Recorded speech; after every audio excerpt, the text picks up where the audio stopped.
Bonjour, je vais vous lire le chapitre 10 de Lancelot, les chevaliers de la table ronde. Chapitre 10, Lancelot chevalier. Pendant les mois qui suivirent, la Dame du Lac mit à l'œuvre tous les artisans du domaine afin de confectionner le trousseau de son cher Lancelot. Pour lui, elle choisit le blanc.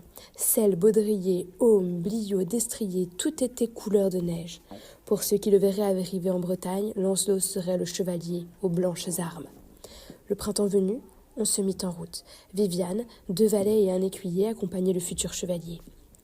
Après un long voyage, les voici rendus dans la forêt toute proche de Camahalote, où le roi tenait sa cour cette année-là.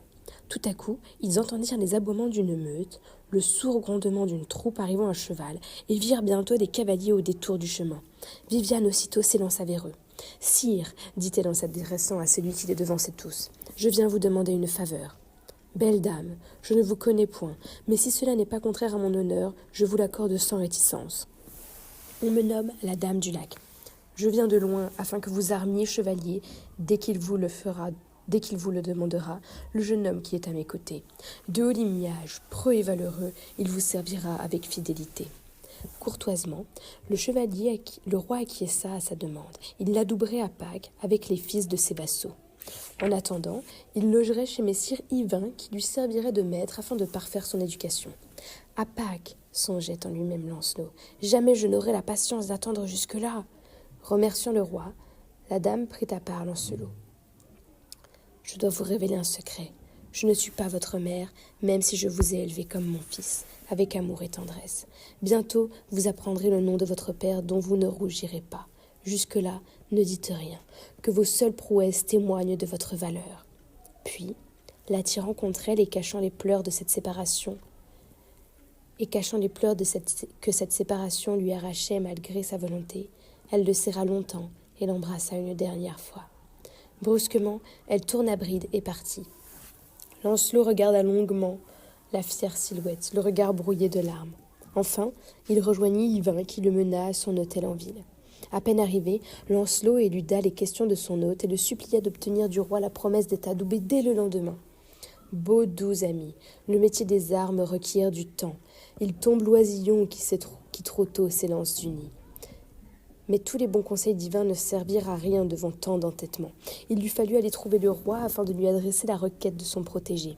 Au roi qui lui demandait son avis, Yvain répondit que le jeune homme lui semblait prêt. « Soit, demain », lui répondit Arthur. « Je respecterai ma parole, mais j'armerai chevalier avec lui tous ceux qui devaient l'être à Pâques, qu'il se présente à nous dès aujourd'hui. » La cour du roi se réjouit. Pas un qui brûla d'envie de voir enfin l'inconnu dont Arthur leur avait brossé un portrait flatteur. L'arrivée du chevalier aux blanches armes s'était répandue dans la ville comme une traînée de poudre.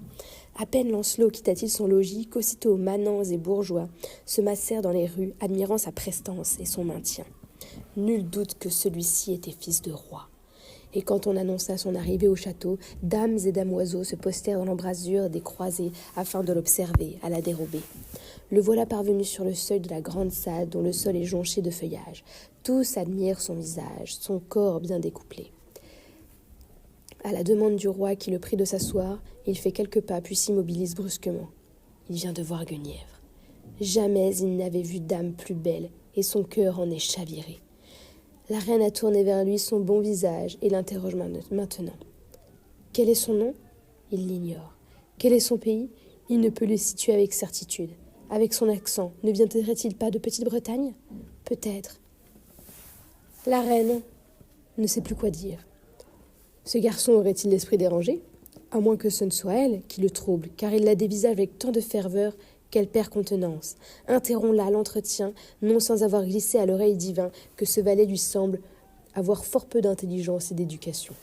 Le lendemain, après une nuit passée à prier et à se recueillir, Lancelot se rendit à la messe dans la plus grande des églises de la ville. Avec tous les autres écuyers et en présence d'Arthur, il jura fidélité au roi, à genoux devant l'autel.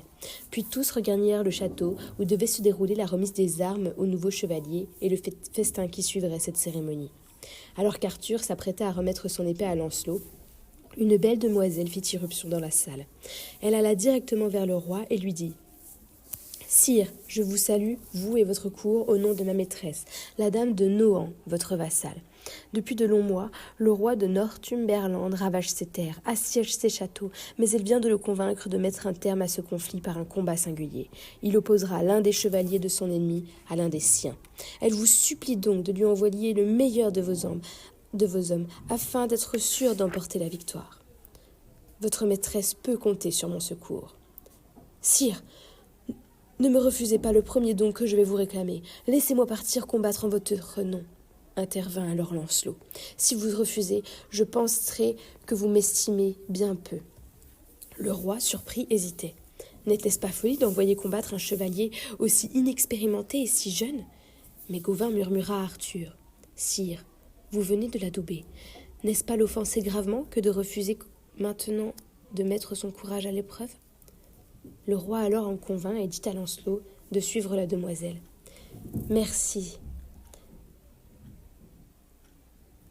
sire, répondit ce dernier, et il quitta la salle avec messire Yvain. Sur le perron du château, Lancelot s'arrêta brusquement. À son compagnon qui lui en demandait la raison, il répliqua qu'il allait partir sans avoir pris congé de la reine. Il devait la saluer ainsi que l'exigeait la courtoisie. Laissant là Yvain, Lancelot gagna en toute hâte les appartements de la reine. Il s'agenouilla devant elle. « Dame, monseigneur le roi a bien voulu que je sois le champion de la reine de Nohant, et je ne pouvais quitter Camelot sans vous saluer. Vous êtes bien jeune pour affronter sitôt un tel danger, mais je vous prie de vous relever, beau chevalier inconnu, car votre lignage égale peut-être le mien. Oserais-je maintenant vous demander de me ceindre l'épée, car le roi n'en a pas eu le temps. Sachez que cette épée que vous m'aurez remise sera pour toujours à votre service, et que Lancelot du Lac sera à jamais votre chevalier. Qu'il en soit ainsi, doux amis, dit la reine d'une voix plus émue qu'elle ne le voulait. Et Lancelot, saluant profondément sa dame, s'en alla combattre, certain de vaincre n'importe quel adversaire. Fin du chapitre 10.